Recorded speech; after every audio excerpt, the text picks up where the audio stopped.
Well, what? I always fuck up the intros every time. Welcome back to the... Welcome back. Welcome back, motherfucker. Welcome back, bitch. No. Good to be back. No, Michael, excited to have you back on the show, brother. Appreciate having me. I do.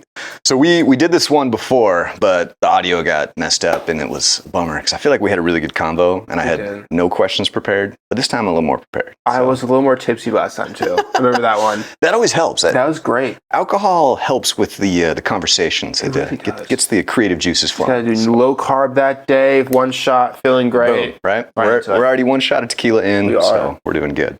But no, so Michael, just give us a quick little intro on who you are, what do you do, what do you want to be known for? Oh, the known part's interesting. And I'm going to make you a cocktail while you do that. Oh, perfect. So my name's Michael. I am a tech entrepreneur. I started it when I was 13 years old as a YouTube partner. I was making funny videos.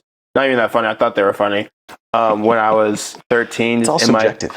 Exactly. At my parents' house. Ended up playing football at Arizona State for about 2.5 years. Stopped doing that. Started vlogging my life and got into the marketing space. And bing, bang, boom. I'm a growth partner in multiple companies and run a marketing agency. And that's how I do it. Dude, I love that. What drives you? What drives you to do all that? Actually saw a therapist. Yeah. And we talked about that a little bit. It is not much. Some people love money. Some people love with the fame around it. My thing is when I dropped out of college, my person that was like, had faith in me was my dad. Like nobody else, like they're like, you know, parents are. They're like, oh, I want you to be safe. So we have kids. So you I know how it goes. And my dad was like, he saw it, he goes, you can do it. And so like what drove me really in the beginning was like making sure I didn't like fail my dad.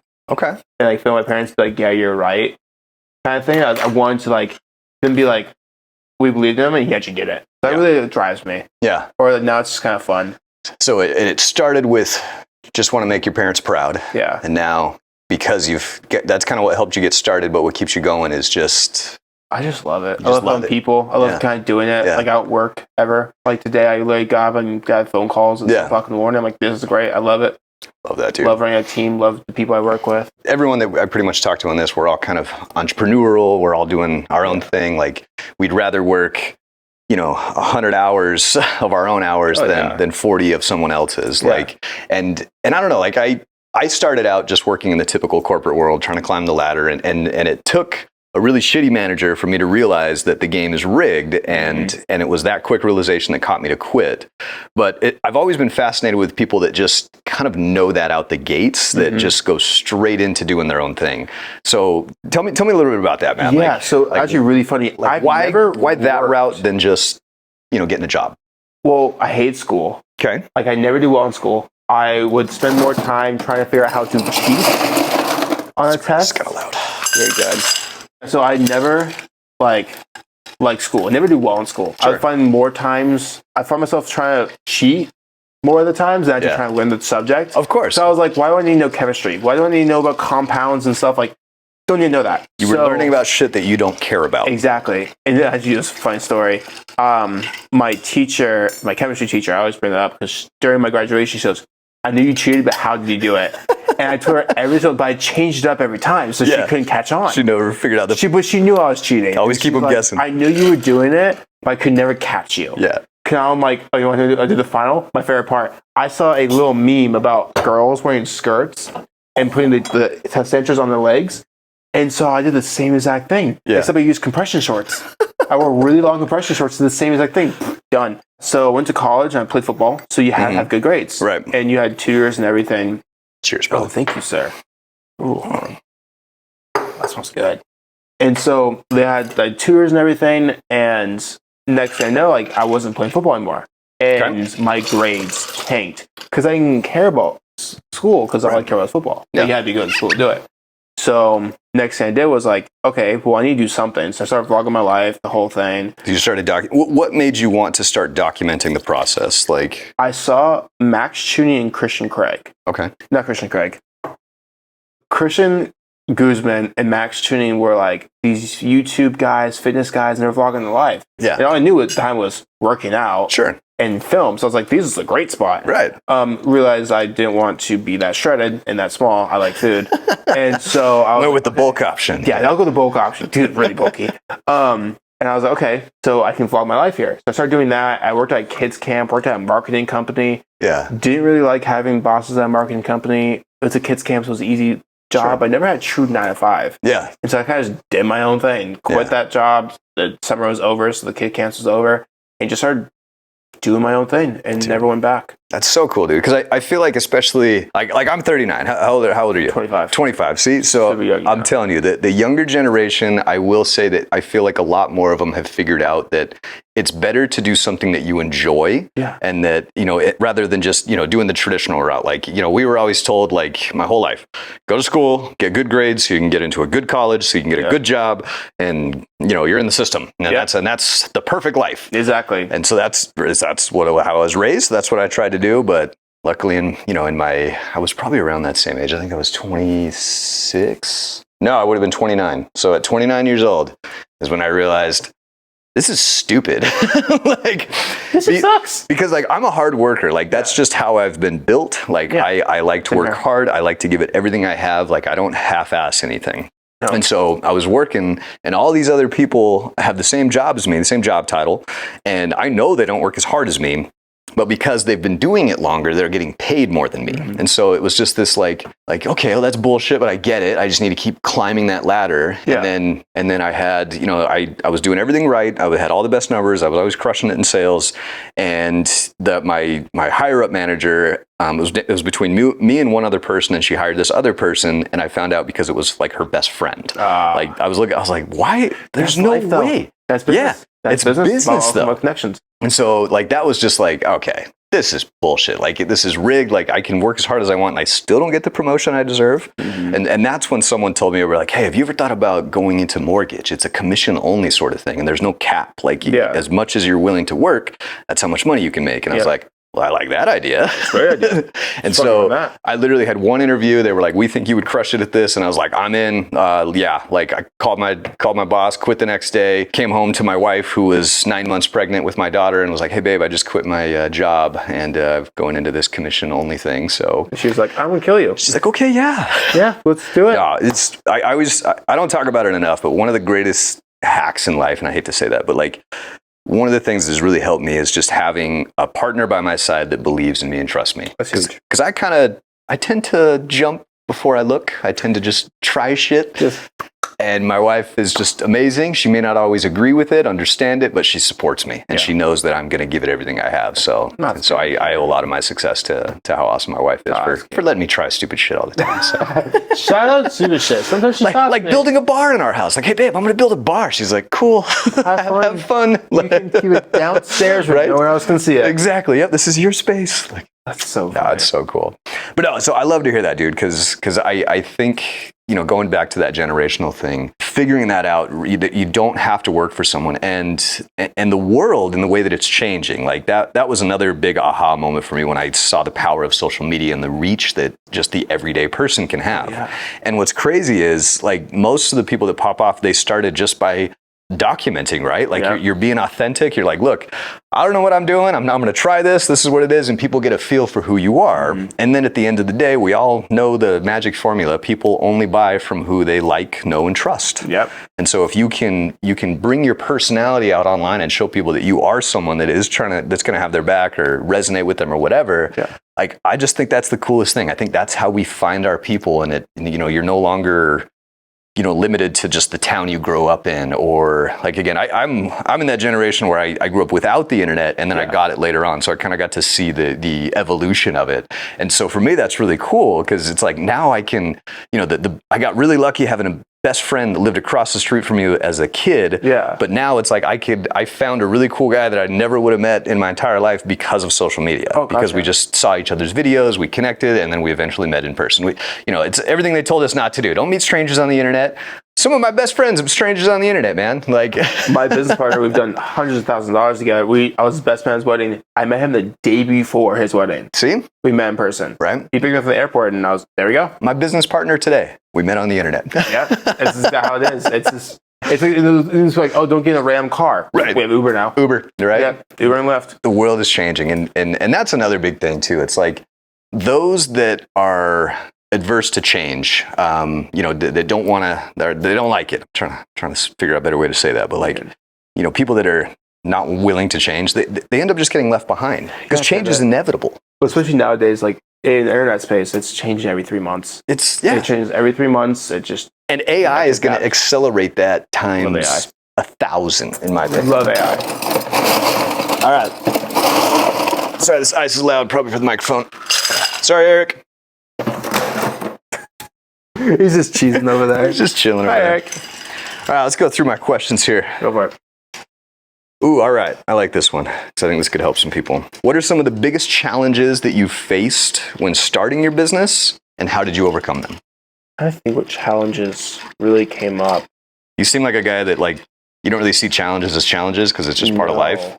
I literally called my guys today and I was like, oh, another day. It wouldn't be a normal day if we didn't have a corkscrew, or what was it called? Fuck, what does it say? Corkscrew? Does that say? I think that's not corkscrew. Corkscrew? A wrench in it. So there wouldn't be another day unless we had a wrench thrown in today. So we had this problem.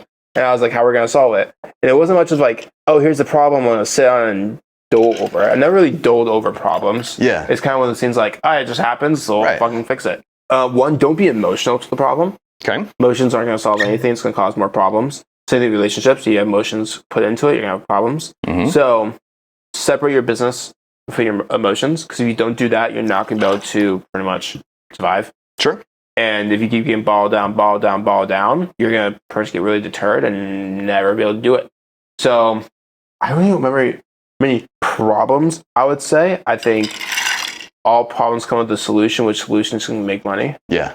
Because that's all businesses are doing. You're solving problems and making money from it. Right. A lot of people that have problems of not having a good brand in your website or lead generation.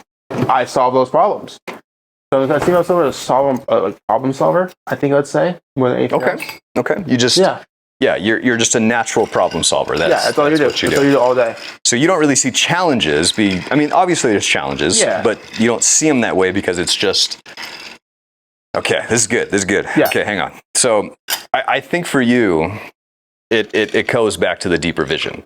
Like, as you talked about, number one, you want to make your parents proud. Yeah. And now you're just trying to, and this sounds cheesy as hell, but you're trying to become the best version of yourself. Exactly. And that's really cool because I meet people every single day, and I feel like there's certain individuals, sometimes you just meet them and you're like, that dude's going to do some cool shit. Like he's meant for great things. So the fact that you can see that in yourself, I think that's what truly propels you. And so that's why it's like, here's a problem, but the end goal is more important, so we're just going to find a way to solve it. Exactly. And you say it so simply, but that is such a roadblock for so many business owners. They're just like, I have this problem, I don't know what the fuck to do. And they just figure it out. Right. Yeah. And so it's easy to say figure it out, but people are like, oh, no, how to figure it out? I'm like, just try.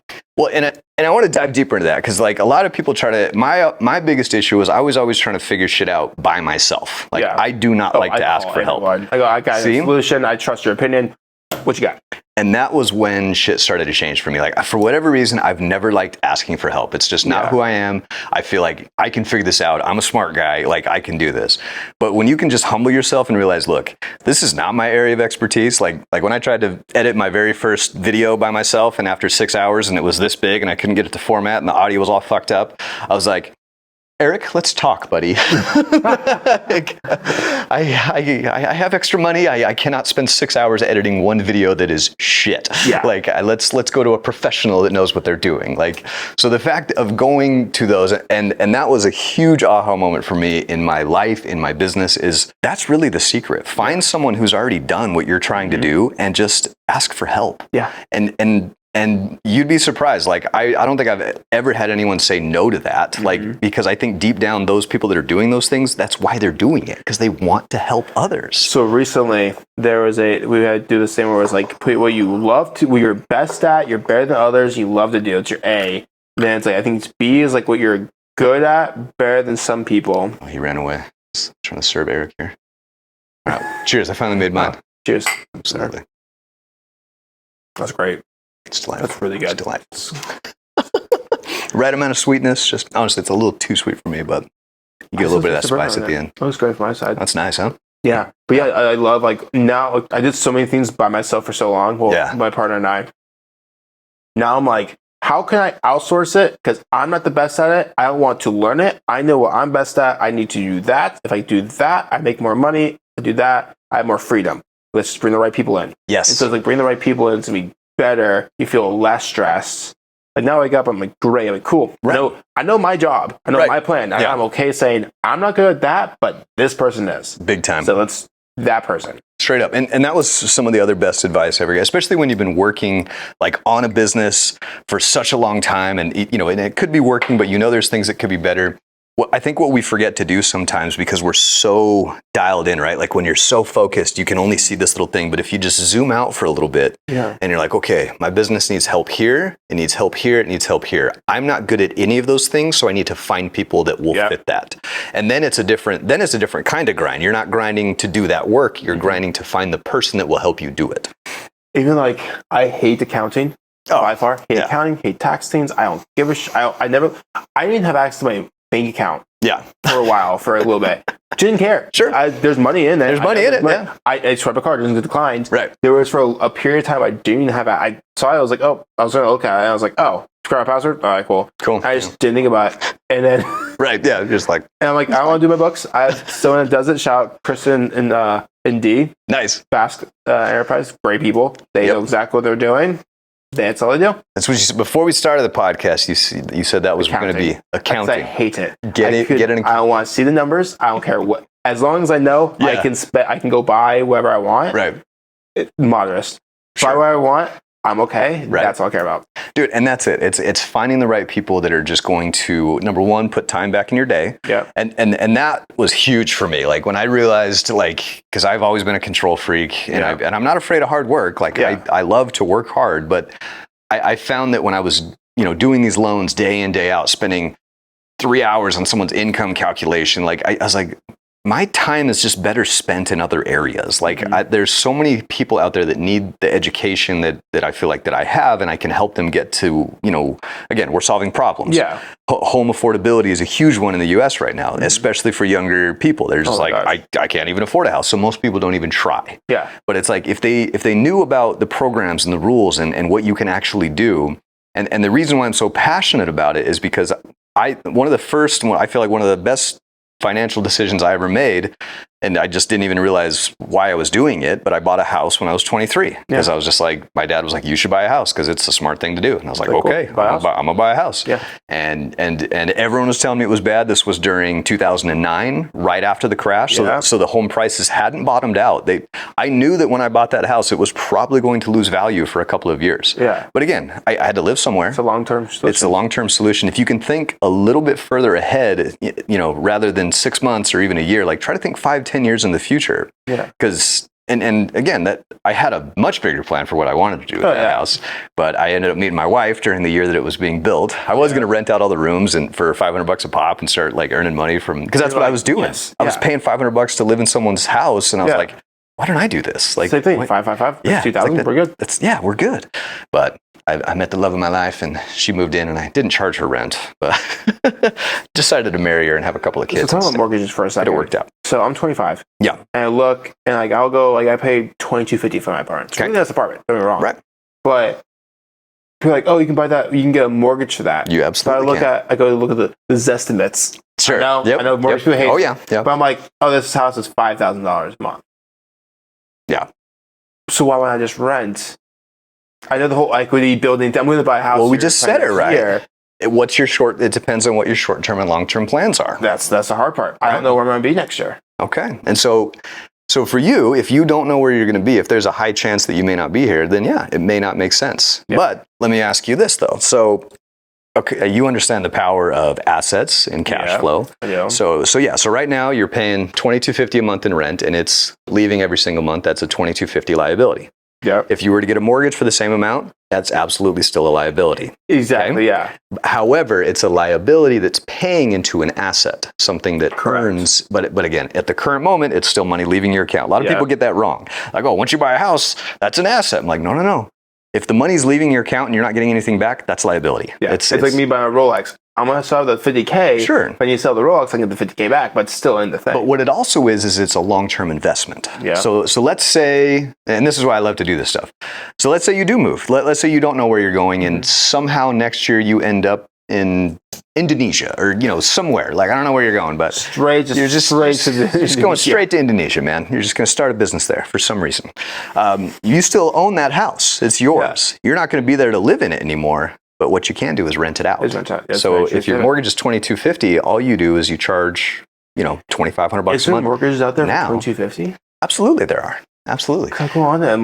Will it be as nice as your apartment that you're living in right now? Probably not. No, that's the problem. And so that's where I have to kind of have a real talk with these younger crew. Yeah. So again, I get it. We all want the nice house. We all want this house. Yeah. This was not my first house. The first one was much smaller, much shittier, flat paint, like super, super cheap. But it also made me almost $100,000. Yeah, and so so it's like, if you can look past the shit box, if you can deal with that, or my favorite thing, and these are super hard to find in Arizona, but are multifamily. If you can find a multifamily unit, those things are fucking cash cows, especially for someone like you, single, no kids. Like if you could find a 4-unit property, and even if it was $1 million, you can buy that house with an FHA loan 3.5% down. I thought there was a cap on. No. There's no cap? There is a cap, but it increases per unit. So a 4-unit is so the FHA minimum, FHA maximum loan amount per room. No, not per room. It's only with multifamily.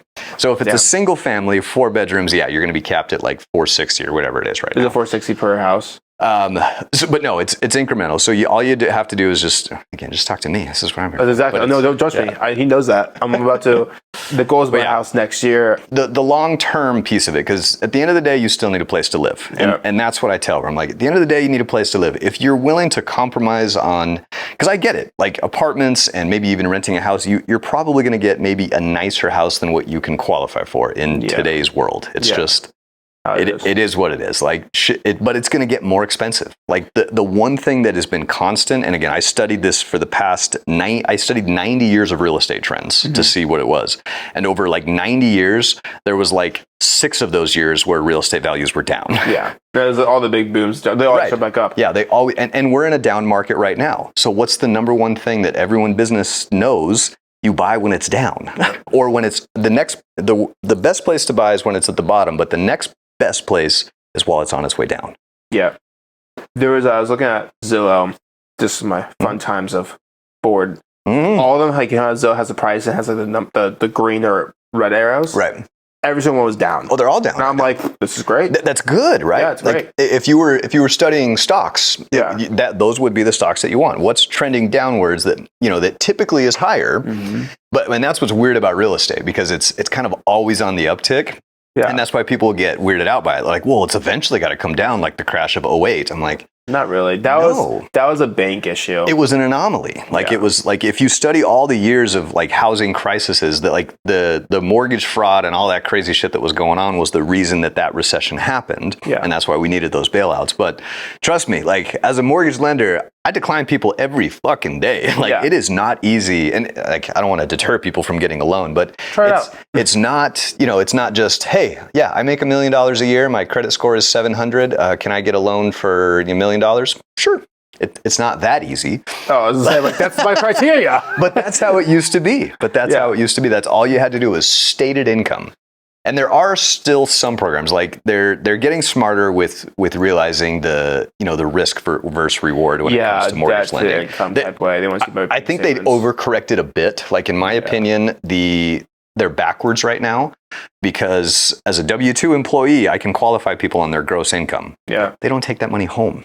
No, they don't. But what's weird is self-employed individuals, I can only qualify them on their net income when I know goddamn well that their take home is a lot bigger than that number. Because we're trying to write off everything we can. Exactly. So that's still a problem. As a mortgage lender working with self-employed borrowers, that's one of my biggest issues. But we have other programs to get around that stuff. Bank statement loans, DSCR loans. We have loans where you don't need to prove income if you're buying it as a rental property. Interesting. Yeah. Wait, really? Absolutely. Yeah. So we'll talk a little bit. No, we'll talk more on that. But yeah, so if you want to just get into rental properties, you can do this. If you've got 20% down, it's so simple. It's because we understand cash flow. Yeah. So let's say you find a house for, we'll just say $500K, and let's say the mortgage is going to be, $3,500 a month. Yeah. Well, what we're going to do is we're going to order an appraisal, and we're going to ask for a comparative rent schedule of all the other homes in that area and how much they're renting for that are similar to that house. If they're renting on average for higher than $3,500 a month, which is what your mortgage payment is, your loan's approved. Interesting. Because we know you have cash flow.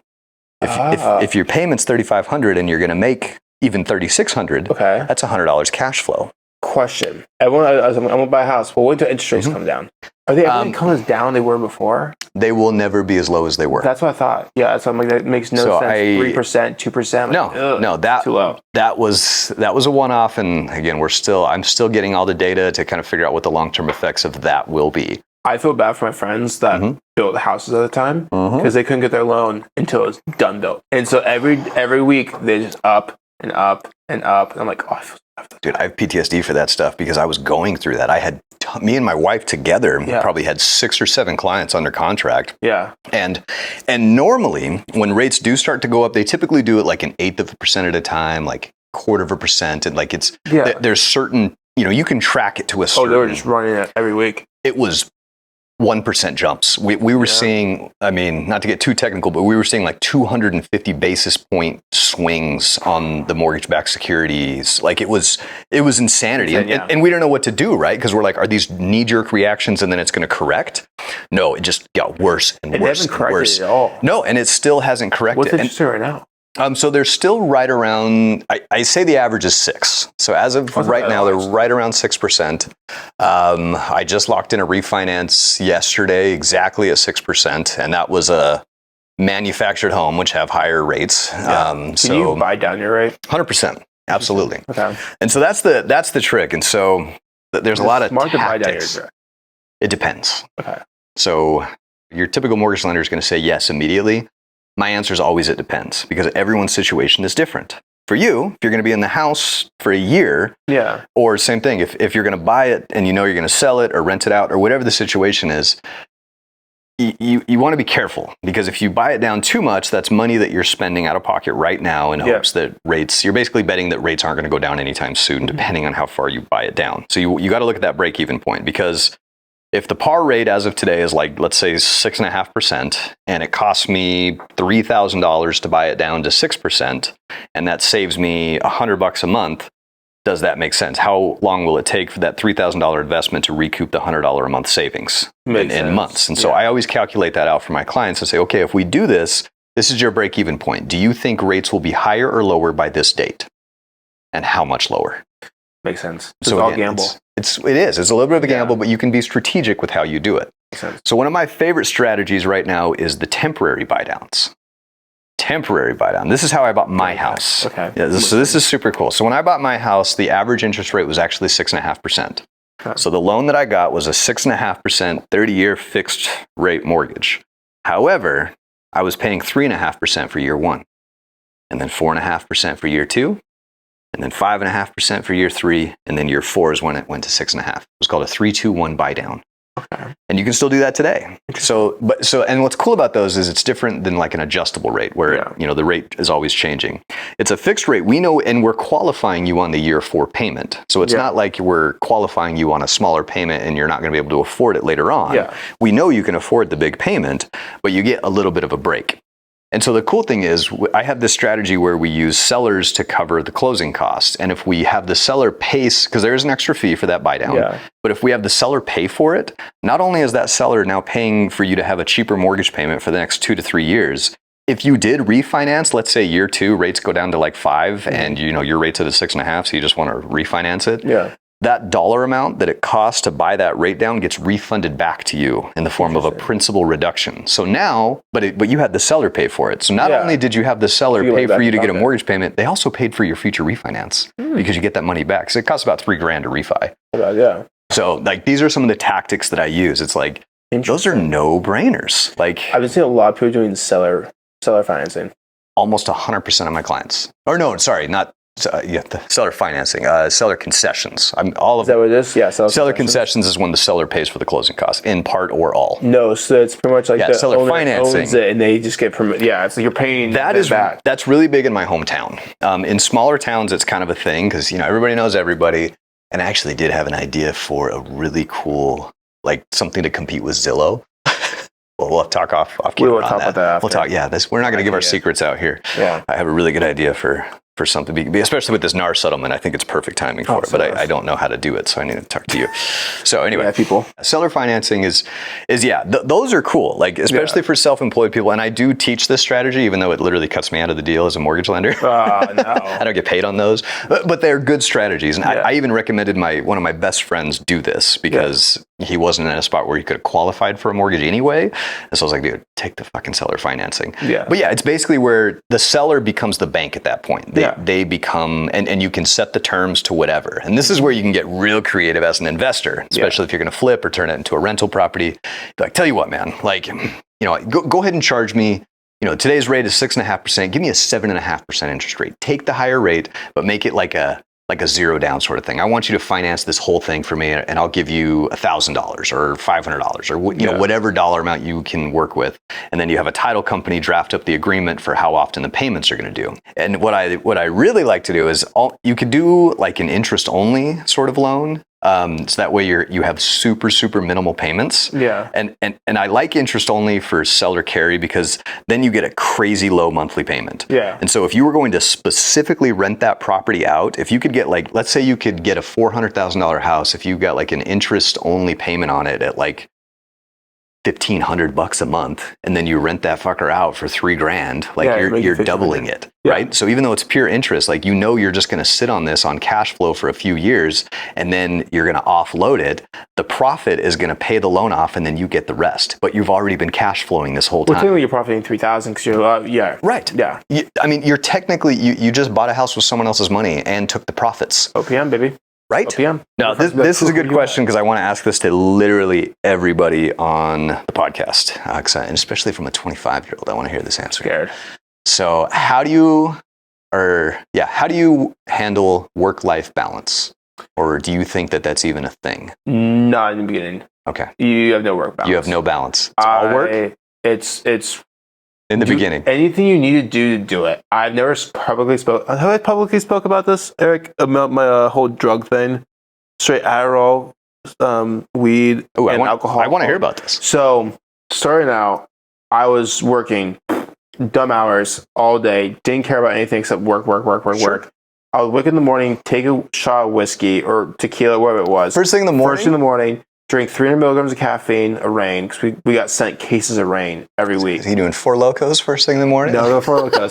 No, so wake up at like 6:30, drink a Reign. I had a whole entire fridge for it because they kept sending us pallets. Yeah.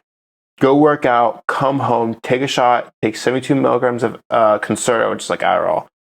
Go work all day to calm myself down. Or no, then I'll drink another Reign, go work out again, come back, smoke weed while drinking the rest of the Reign. No, it depends on what it was. I was drinking the Reign or mixing it with alcohol at the same time while smoking. A lot of weed. chemicals in your body. And I work until like midnight, fall asleep, wake up, and I did that for like a whole year straight. To a point where like I had scar tissue on my stomach.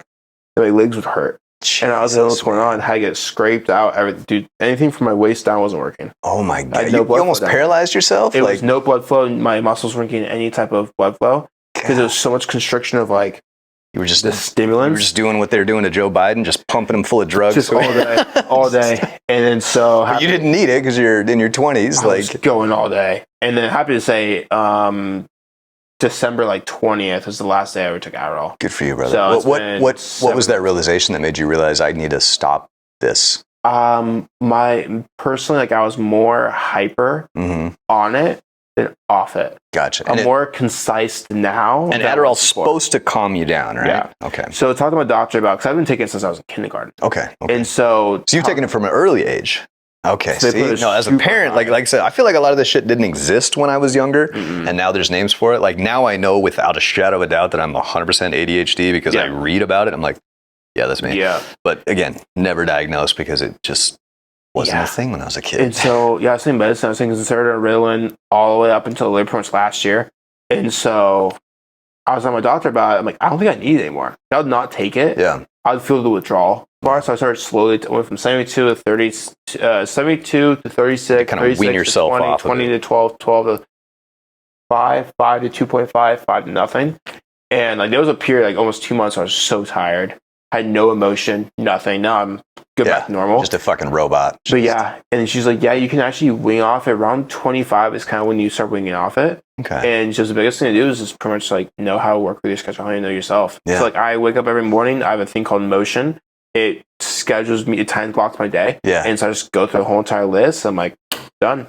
I know exactly what I'm doing. And work-life balance, to answer your question, was there's not such thing in the morning. There was nothing. Okay. And so that's what I'm like, if you and still to this day, you feel like it's just all work. Yeah. And so like my audience to say is younger kids. Sure. It's kids that are 18 or 16 to like 24. Okay. Like do it because you have time. You have no wives. Right. And hopefully no kids. Absolutely. So do it.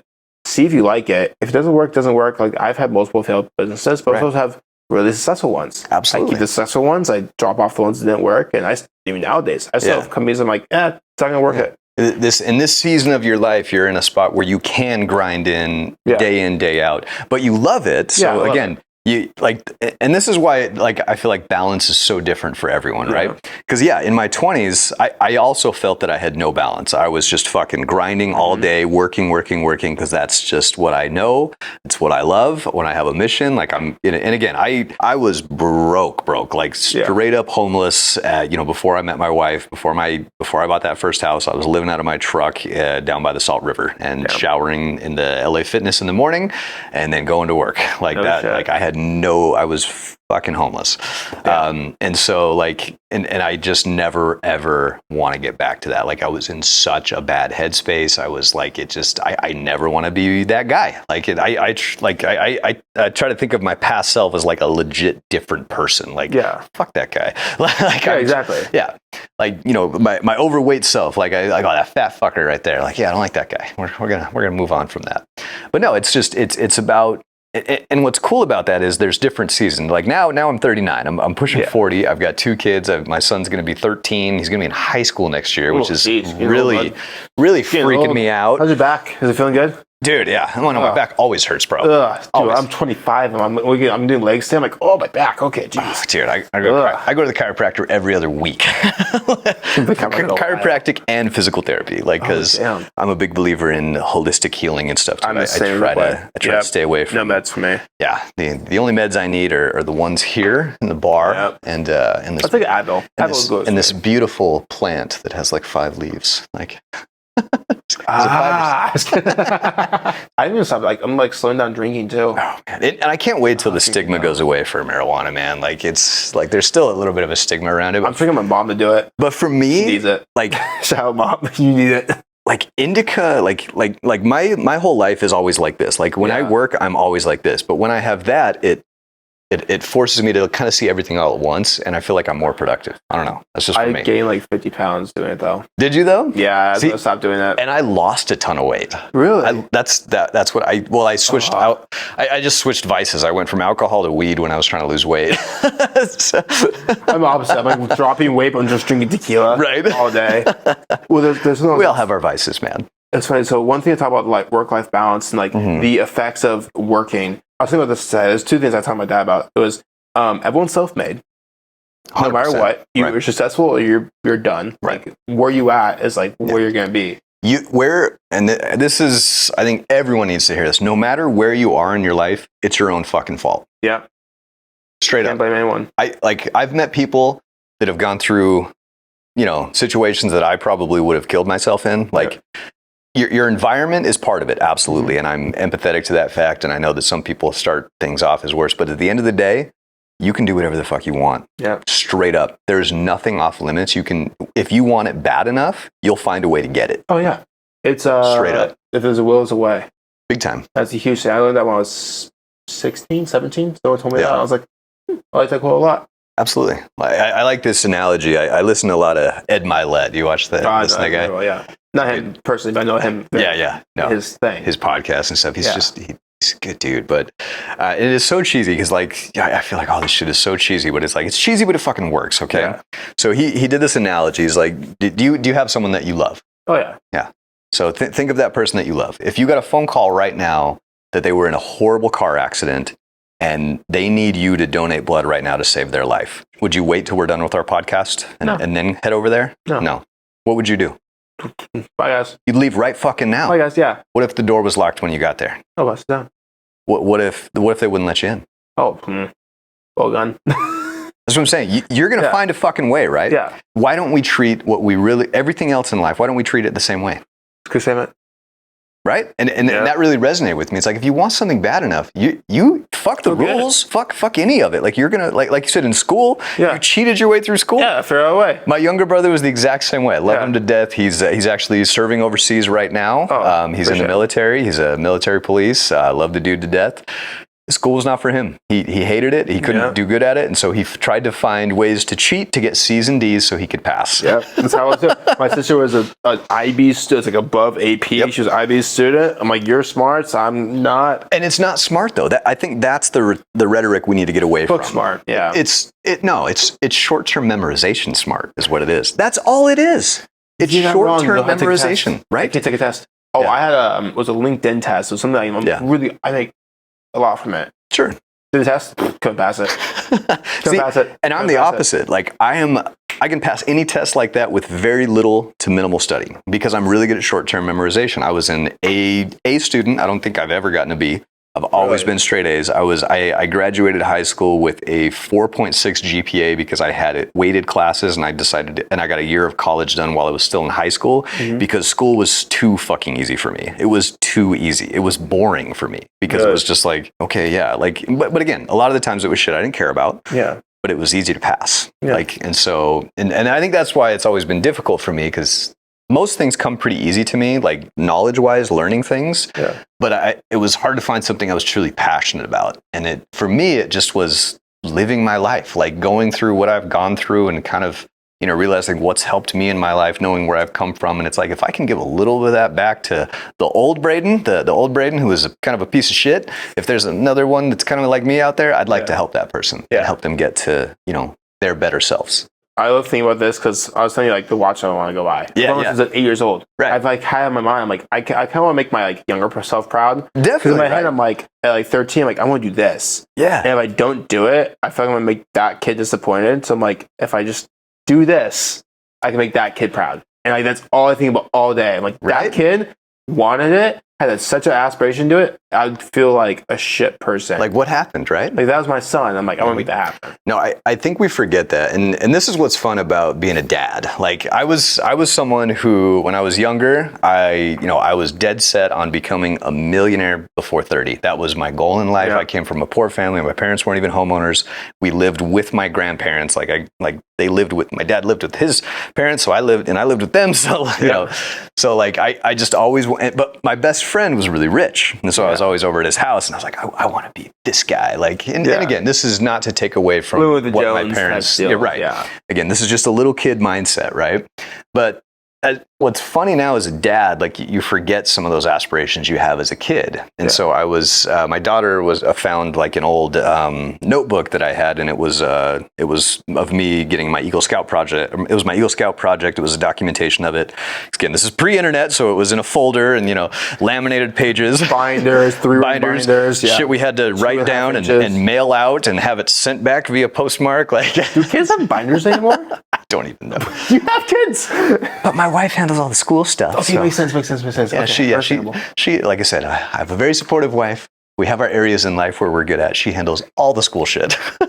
Do they have binders? Maybe. I don't know. She's probably going to be this and be like, really? You didn't know they have binders? Do they have backpacks? I don't even know. They do have backpacks because we have a hanger for them upstairs.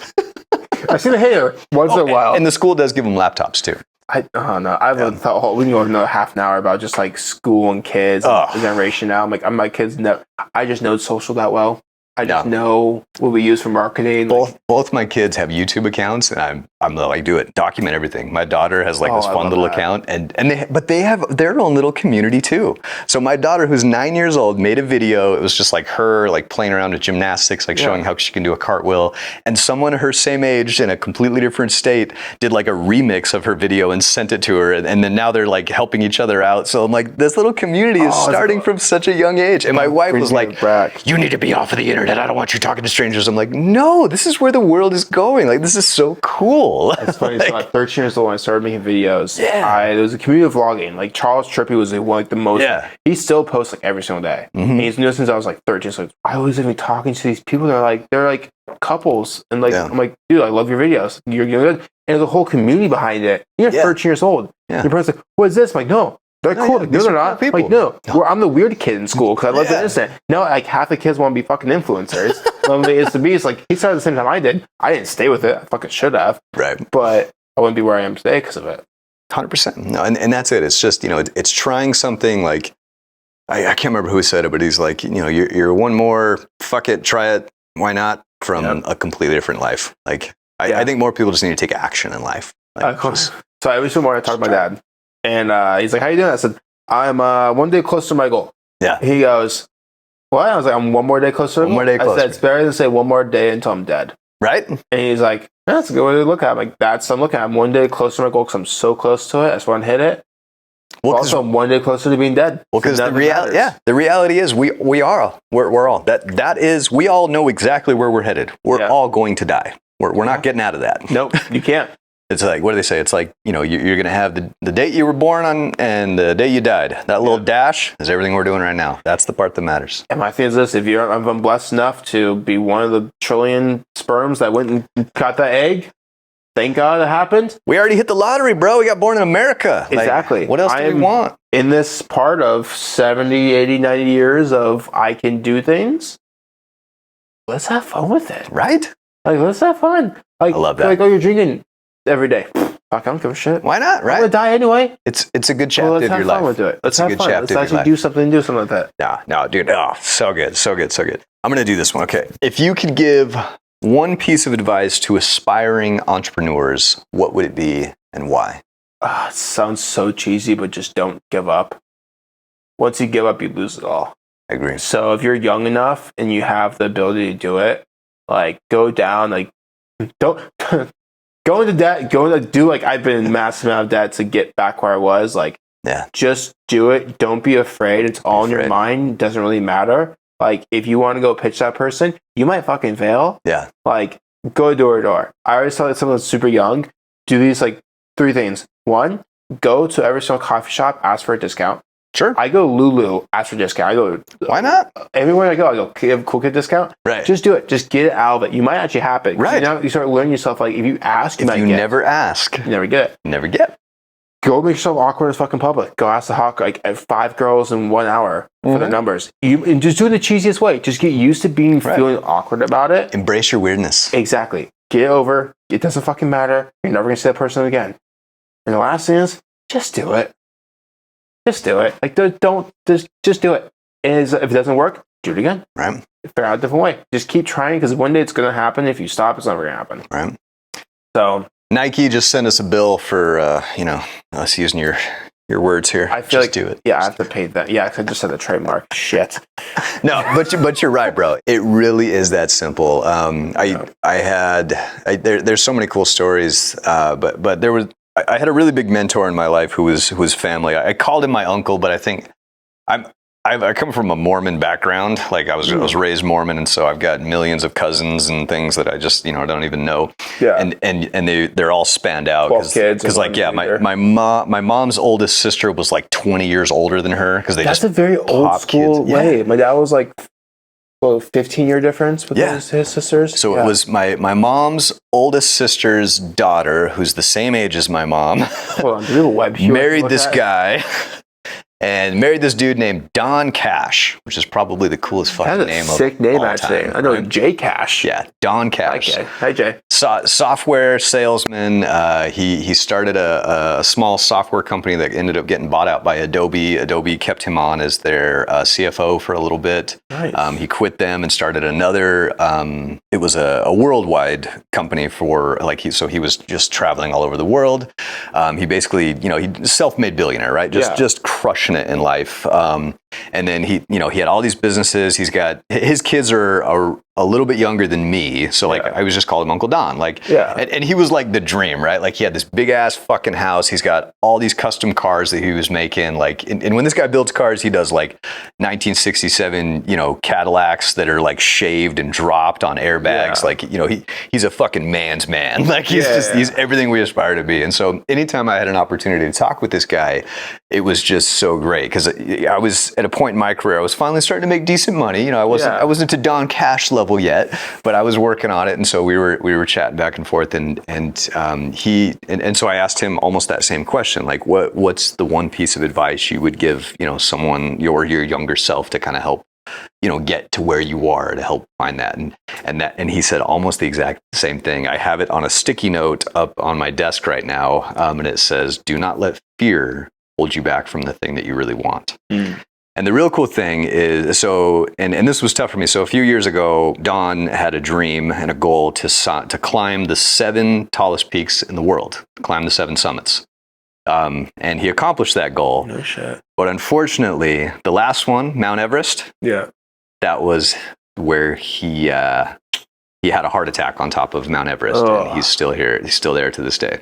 Yeah. But what a fucking way to go out. That is one way to go out, yeah. On top of Mount Everest. My grandfather, whoever it is, died on Mount Everest by making the peaks, yeah. See? It's like that trying. What a fucking baller. And that's a great way to do it. And so it's selfishly, it was really hard for me when I found out he had passed. Because we were all like, we were watching him on GPS when he was climbing Mount Everest. We're like, he fucking made it. And it was like late at night. And then the next day I was like looking at the tracker and it's still there. I'm like, why is he still there? Yeah, it's like a he weird. Should be down. And so then I was like, fuck. And then that's when we get the phone calls that he didn't. The Sherpas tried to revive him a couple of times, and he made it to I think Chelsea's step or whatever on his way down, and then just collapsed. And he's still there. But again, what a fucking baller way to go out. That is a very baller way to go out. And what was cool is a few years later after that, his son, who's my cousin, I guess. I don't know how the relationships work. Yeah. But his name is Weston, and it's kind of cool because my son's name is Easton, so we had Easton and Weston in the same house.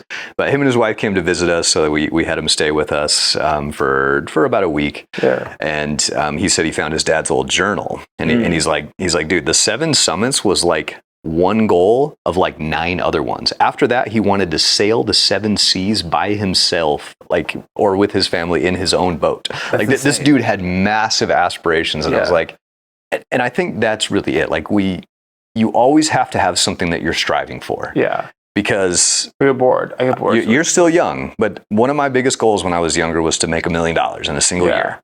And I hit that goal a few years back. And I can tell you, it's a very fleeting feeling. It's like, and what was hard for me was that was my childhood dream. Like I had always wanted to make $1 million. That's all I wanted. Like I was working, and I hit it at age 37. 37? Yes, 36. It was 3 years ago. So 36 years old. So now here I am, a 36-year-old guy. I've accomplished all I've wanted in life. What the fuck am I supposed to do? And I kind of went through this weird time. Like, every mentor I talked to, I don't know what I want to do with my life. I'm about to hit it. Yeah. I'm very close. And they go, it doesn't feel anything. But I'm like, seeing it changes nothing. I'm in bed. I'm like, it's going to be the best in the world. What am I going to do? I'm going to do this. Dude. Like, I'm going to call my dad. Like, I did it. And then what? And it's just bleh. Right? And I'm so excited for it because I'm going to hit it, but I'm also so scared. I'm like, no, figure out your deeper purpose. Yeah. It took me a lot longer than I hoped it would have, but like I kind of went through a depression and it's so weird. It's so fucking stupid. I get so weird talking about this because I feel like, it's the last person that should be depressed. So $1 million, right? Like, because I used to make fun of those people, right? I'm like, people that say money doesn't buy happiness, that's just something broke people say to make themselves feel better about themselves. Yeah. It's like no, it can't. Like, my thing, I love traveling. I love traveling. Money can absolutely make things easier, but it doesn't bring true happiness because I hit that goal and then I felt like I lost my purpose. Yeah. And I had to kind of do some soul searching and especially as someone who I'm atheist, I don't believe in a God, I don't believe in an afterlife. I think this is it and then we're done. Yeah. So it's like, what am I supposed to do while I'm here? Should I just fucking kill myself? I had some bad thoughts, man. Seriously. Like, and so it just kind of brought this thing. It's like, no, we go through our life experiences. Like I've been, pretty lucky. And again, the harder you work, the luckier you get. My grandpa taught me that. Who said that? It was the luckiest people in the world, the hardest workers. The Zig Ziglar quote. No. Could be something. It might be. I forget what it is. Anyway, I heard it from my grandpa. He told me that early on. My grandparents were big influences in my life. Yeah. And my parents too. Family, like I'm a big believer in all of that. But I do it for my community. I do it for my immediate family. Yeah. That's what I do it for. Like my sister, my mom, my dad. Like those who I do it for. But no, like I think when you can find that deeper meaning and know that you're meant to kind of help others, that's when life kind of begins again, which is really fun. I want to start a 501c3. I want to help kids that have ADD and didn't like school. I'm like, I want to put them in the positions where I was. That I got put with a perfect mentor. Not a big fan of paid mentorship. I could give two shits about that. I don't agree with that either. I'm a person that's like, if you have questions, call me. Right. I'll answer every single time. 100%. That's how I want to do. We'll end it with this, but I think you are best positioned, no matter who you are in life, wherever you are best positioned to serve who you once were. Yep. And once I figured that out, I'm like, that's really it. I just need to help the old shitty Bradens, the guy that was dealing drugs with cops and the guy that was, living out of his truck. Because if I can do it, like I'm not anything special. I just when I want something, I refuse to give up until I get it. Yeah. And it's that simple. I like looking back and going, honestly, I think my favorite time was 20 years old when I first started. Yeah. Because you have so much more of a wide range you can go. Now I'm like very like, okay, I'm here. I have company, and you be like, sure. Yeah. It's fun. It's sexy. It's like now, it's like back then was like, I could do. Right? Now I'm like, okay, I gotta do this. Back then you could do I could have done anything I want to do. It was just a wild, wild west. That was the best feeling in the world. Right? It's a little bit dark, but when you lose everything, you're truly free. Yeah. When you're already at the bottom, there's nowhere to go but up. And it's the most free. Best. And then you're not afraid of it anymore. Yeah. And that's why I'm not afraid to try things. Because it's like, I've been broke, I've been homeless, I've lived out of my truck, I've been close to death. Like, nothing scares me. I remember when I was because I got cut from the team. So it happened. And because there's a whole new coaching staff, blah, blah, politics. Sure. Shit. Yeah, you've got politics. You've got politics in school too. It's a thing. Sitting there, and I go, can I have one question for you? And it was Coach Slocum. Actually, we'll put this off camera. But Slocum. You can put this one in now. I'll tell you the story after. Yeah. Coach Slocum goes, there's no position in the team. I said, I have a question for you. I was like, do I go to JUCO and continue the football career, or do I go start companies? He goes, it's kind of your decision. Go do what you want to do. Really? Done. I remember leaving his office. I walked right over to Herm Edwards' office, gave him a handshake and said, thank you for cutting me. Yes. I was like, thanks for kicking me off the team. Yeah. Brilliant. Walked out, text my friend, okay, now it's time to be a millionaire. On Snapchat, sent it to a guy named Mason, sent it, and now I'm where I am. Dude, and honestly, that can be a driver too. Yeah. Proving people wrong. It was the best decision, but dude, I appreciate having me on it. Dude, thank you, dude. Cheers, I finished it. Yeah, I know. There. I'm still drinking. Great. Love it. This was good. This was going to be a good one. So I appreciate you, and dude, I can't wait to see all the cool shit that you are gonna. I know without a doubt you're gonna keep doing cool shit. I can't wait to call you in like 3 months and be like, I'm ready to buy a house. Right? Fuck yeah, let's do it. Love it. Do this, brother.